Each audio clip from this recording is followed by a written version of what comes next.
नमस्कार मित्रों, desire point channel के स्नैप वीडियो लेक्चर में मैं हूं अमित दुबे और आज के इस वीडियो लेक्चर में हम प्रतिरोधों के संयोजन का अध्ययन कर रहे थे, जहां पे आज हम प्रतिरोधों का समांतर क्रम संयोजन पढ़ेंगे। पिछले वीडियो लेक्चर में हमने प्रतिरोधों के श्रेणी क्रम संयोजन को पढ़ा था और आज के इस वीडियो लेक्चर में हम समांतर क्रम संयोजन का अध्ययन करेंगे। बहुत ज़्यादा ध्यान से समझिएगा, बहुत ज़्यादा आसान होगा, ये मेरा प्रॉमिस है। अब सबसे पहले एक बात समझिए कि इस संयोजन में सभी प्रतिरोधों को इस प्रकार जोड़ा जाता है कि सभी के पहले सिरे एक बिंदु से तथा दूसरे सिरे दूसरे बिंदु से जुड़े हों। कैसे? बहुत ध्यान से समझिए। ये जो लिखा है ये अलग से लिखा है, बाद में देखेंगे इस बात को। भैया जैसे सबसे पहले हमारे पास एक निकाय होना चाहिए ना, तो सिस्टम एक बना लेते हैं। निकाय मतलब सिस्टम। तो चलिए मान लेते हैं हमारे पास ये बैटरी है, इधर से प्लस और ये इधर से माइनस, और इधर लगा देते हैं एक कुंजी यानी बटन, स्विच, जो कुछ कहना चाहें आप कह सकते हैं। ये नीचे का। अब यहाँ से धारा निकलेगी क्या? आई। भाई करंट निकलेगा ना, बैटरी है। देखिए तार इस तरह से बना रहे हैं, ये यहाँ पे आगे आया तो यहाँ पे चलिए इस बिंदु पर मान लेते हैं ये बिंदु ए है और इस बिंदु से 3 प्रतिरोध जोड़ देते हैं कम से कम, यानी एक ये हो गया, ये इस तरह से।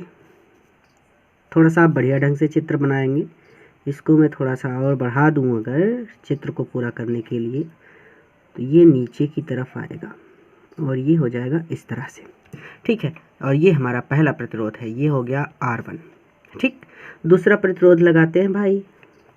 चलिए किसी भी बुक में देख लीजिएगा, इस तरह से आपको जुड़ा हुआ मिल जाएगा। थोड़ा सा इस रेखा को यहाँ होना चाहिए था। ये हो गया R2। किसी भी बुक में आप देखेंगे तो इसी तरह से बनाया गया होगा चित्र, ठीक है। और ये हो गया, मान लेते हैं R3। ये तो हमने 3 प्रतिरोध लगा दिए। ये हमारा सिस्टम बन गया, ये हमारी बैटरी है, ये हमारी स्विच है और स्विच को प्रेस करते ही इसमें से धारा निकली। बहुत ध्यान से समझना भैया, ये धारा जा रही है, यहाँ से होते हुए रास्ता पकड़ के यहाँ पे जाएगी, ये भी आई ही रहेगी ना। लेकिन जैसे ही धारा आई यहाँ पे पहुँचेगी, यहाँ पे इस जगह पे, इस बिंदु को बी मानेंगे, ठीक है, ए बी। अब जैसे ही धारा यहाँ पे पहुँचेगी उसको 3 रास्ते मिलेंगे। फॉर एग्ज़ाम्पल कि एक पाइप थी आपके पास और उस पाइप से 1 लीटर पानी जा रहा था और पाइप आगे जा कर के 3 रास्तों में बटी हुई थी इस तरह से। तो अब कुछ पानी इधर भी चला जाएगा, कुछ पानी इधर भी चला जाएगा और कुछ पानी इधर भी चला जाएगा, यानी यही 1 लीटर पानी 3 भागों में बट जाएगा। तो उसी तरह से धारा यहाँ पे आई पहुँची। अगर धारा को पानी मान लें तो कुछ धारा मान लेते हैं कि इधर चली गई। भाई सभी तार में धारा जाएगी ना, तो मान लेते हैं इधर जो धारा गई है वो I1 है।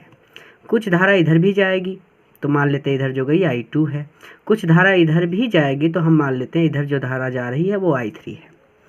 और एक बात कि इस संयोजन में सभी प्रतिरोधों के सिरों के बीच विभवांतर समान होता है, यानी ये पहला, इन दोनों सिरों के बीच जो विभवांतर होगा वो समान होगा, यानी यहाँ पे भी विभवांतर V होगा, यहाँ पे भी विभवांतर V होगा और यहाँ पे भी विभवांतर V होगा। तो R, V और I 3 चीज़ें मिली हमें। I है, R है और V है। इसमें भी I है, R है और V है। इसमें भी I है, R है और V है। सूत्र कौन सा प्रयोग करेंगे? हम जानते हैं सूत्र होता है R बराबर V/I ना। इसको हम क्या लिख सकते हैं? अगर V बराबर करें तो ये I R से गुणा हो जाएगा, ये हो जाएगा I R। अगर I बराबर करें तो क्या होगा कि I बराबर ये V है, V अपने स्थान पर रहेगा, बटे I और R का गुणा था तो R इधर आ जाएगा, गुणा है तो भाग हो जाएगा ना, तो R हो जाएगा। यानी हमें ये सूत्र मिल गया, I बराबर V/R। और इसी सूत्र का प्रयोग करना है। कैसे बनाया है फिर से समझिए, कहीं नहीं जाना। R बराबर V/I होता है, ये मैंने आपको पढ़ाया है। अब V बराबर अगर निकालेंगे तो इस I को इधर भेजेंगे तो I बटे में था, इधर गुणा होगा तो ये हो जाएगा IR, तो हमें मिला V बराबर IR। अब हमें आई बराबर चाहिए था, तो हम जब आई के बराबर करेंगे तो इधर वी ऊपर था, ऊपर है, लेकिन ये आर और आई का गुणा था, तो आर जब इधर जाएगा तो ये इसका बटा हो जाएगा, तो यहाँ पे वी अपान आर हो गया। आई बराबर हमें सूत्र मिला है वी अपान आर, इसी सूत्र का प्रयोग करना है। ठीक है, तो सबसे पहले इस वाले निकाय में देखते हैं, ये वाला। यहाँ पे आई के स्थान पे क्या है, I1 ना, ओम के नियम से आप लिख दीजिएगा, ओम के नियम से भैया ये आई के स्थान पे क्या है, I1, तो हम लिखेंगे I1 बराबर वी के स्थान पे वी ही रहेगा, तो वी अपान आर के स्थान पे क्या है, इस वाले में, पहले वाले में आर के स्थान पे है R1, तो आप लिख देंगे R1 और इसे बना देंगे समीकरण नंबर 1। और ये जो दूसरा वाला है, अब इस दूसरे वाले को देखते हैं। तो आई सूत्र है हमारा, आई के स्थान पे दूसरे वाले में क्या है, I2, तो हम लिखेंगे I2 बराबर V, तो दूसरे वाले में V के स्थान पे क्या है, V ही है, तो V लिख देंगे बटे आर के स्थान पे दूसरे वाले में क्या है, R2 है, तो R2 लिख देंगे बराबर लिख देंगे समीकरण नंबर 2। ये समीकरण 2 हो गया। फिर ये तीसरा वाला बच रहा है, तीसरे वाले को भी देख लेते हैं।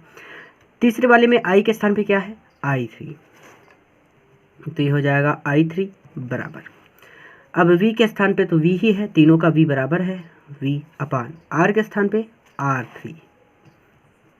तो इस तरह से ये हो गया समीकरण नंबर 3, और ये तीनों प्रतिरोध हमने पढ़ लिए। ठीक है, अब बहुत ध्यान से समझना, इस सिस्टम के, इस निकाय के, या फिर आप ऐसे कह सकते हैं कि इन तीनों प्रतिरोधों के तुल्य एक नया प्रतिरोध लाते हैं, एक नया सिस्टम बनाते हैं, जैसा कि हमने श्रेणी क्रम में किया था। अब हम एक नया प्रतिरोध लाते हैं, यहाँ पे इस तरह से बना लेते हैं कोई भी, ये हमारा R हो जाएगा, इस R को लिखेंगे R तुल्य, और ये हो गया, यहाँ पे कुंजी बना देते हैं, फिर इसके आगे थोड़ा सा बैटरी बना देते हैं,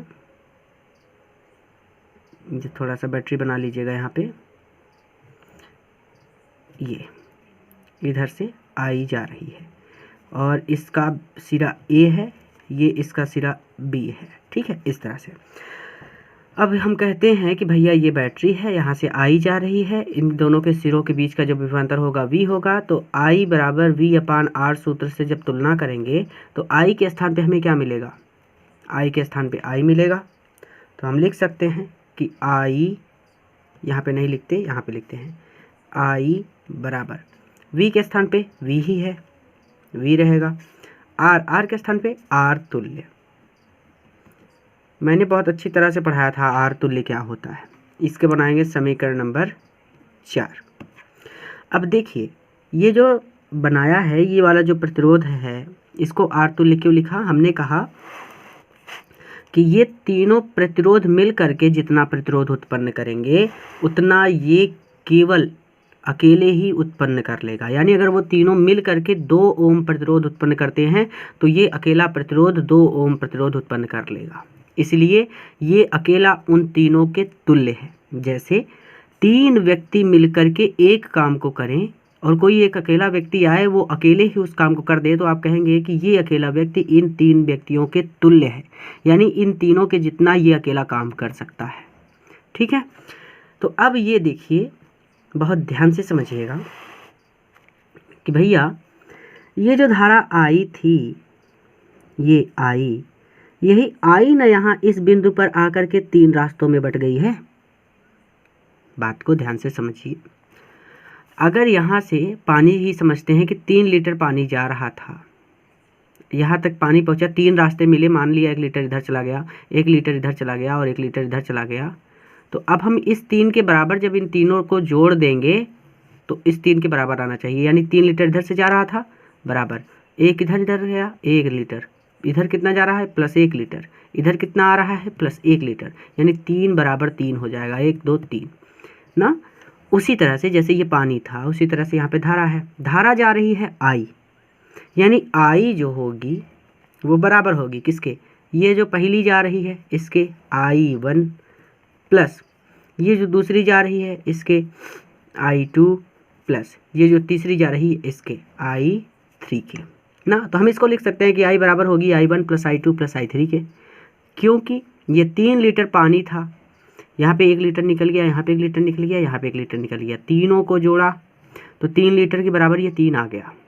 उसी तरह से I बराबर इन दोनों को जोड़ेंगे तो ये I के बराबर आ जाएंगे। तो इस बात को हम लिख सकते हैं, तो इस बात को लिखते हैं। ठीक है, देखिए हम लिख सकते हैं कि I बराबर होगी I1 plus I2 plus I3। अब हम लिखेंगे कि समीकरण 1, 2 व 3 व 4 से I1, I2, I3 के मान रखने पर लिखते हैं इस बात को। तो बहुत छोटे में मैंने लिखा है कि समीकरण 1, 2 व 3 व 4 से I1, I2, I3 के मान रखने पर। तो सूत्र है आपके पास I बराबर I1 plus I2 plus I3। तो I के स्थान पे आप क्या लिखेंगे? I बराबर आपने निकाला है V/R तुल्य। तो आप लिखेंगे I के स्थान पे, यही वाले सूत्र में रख रहा हूँ, ठीक है। तो I के स्थान पे लिखेंगे V/R तुल्य। तो V/R तुल्य बराबर फिर I1 का मान क्या निकाला है? V/R1। तो V/R1 प्लस I2 का मान V/R2 प्लस I3 का मान आपने क्या निकाला? यहाँ पे प्लस लगा के I3 का मान क्या है? V/R3। तो इस चीज़ को मैं कहीं और लिखता हूँ, ठीक है। तो इस तरह से I1, I2, I3 के मान निकाल लिए। अब ध्यान से समझिए, यहाँ पे भी V है, यहाँ पे भी V है, यहाँ पे भी V है। V का मान ले लेते हैं, तो V/R तुल्य इधर तो है बराबर, V का मान ले लेंगे तो ब्रैकेट में बचेगा 1/R1। V चला गया ना, तो V के स्थान पे 1 बचा, प्लस 1/R2, क्योंकि V चला गया है तो वहाँ पे 1 बचेगा। फिर यहाँ पे V गया है तो यहाँ पे भी 1/R3 बच जाएगा। अब V का इसमें गुणा है, तो ये V जब इधर आएगा तो भाग हो जाएगा, यानी ये V हो जाएगा और V इधर आएगा तो ये हो जाएगा V/R तुल्य बराबर 1/R1 plus 1/R2 plus 1/R3। अब V से V कट जाएगा तो यहाँ पे बचेगा 1/R तुल्य बराबर 1/R1 plus 1/R2 plus 1/R3। इस तरह से आप समांतर क्रम में संयोजित प्रतिरोधों का प्रतिरोध ज्ञात कर सकते हैं, यानी तुल्य प्रतिरोध आप ज्ञात कर सकते हैं। ठीक है, न्यूमेरिकल में बताऊंगा। और अगर इस संयोजन में यन प्रतिरोध लगे हों, यानी लिख देता हूं कि यदि संयोजन में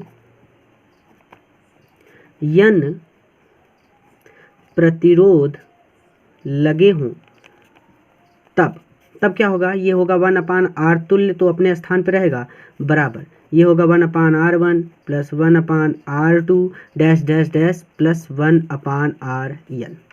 इस RN का मतलब है कि जितने प्रतिरोध देगा बस उतने ही जोड़ना है। जैसे आपको 3 से गणना करके 4 दे दिया कि एक प्रतिरोध है, मतलब एक संयोजन है जिसमें 4 प्रतिरोध समांतर क्रम में जुड़े हैं, तो आप 1/R1 plus 1/R2 plus 1/R3 plus 1/R4 लिखेंगे। ये यन का मतलब है कि जितना दिया गया उतना लिखना है, ठीक है, इसलिए इसको ऐसे लिखा है। तो इस तरह से हमने प्रतिरोधों का समांतर क्रम या पार्श्व क्रम संयोजन देखा। अगले वीडियो लेक्चर में फिर से मिलेंगे। यह वीडियो अपने मित्रों के साथ भी शेयर कीजिएगा ताकि वह भी इसका लाभ ले सकें। धन्यवाद।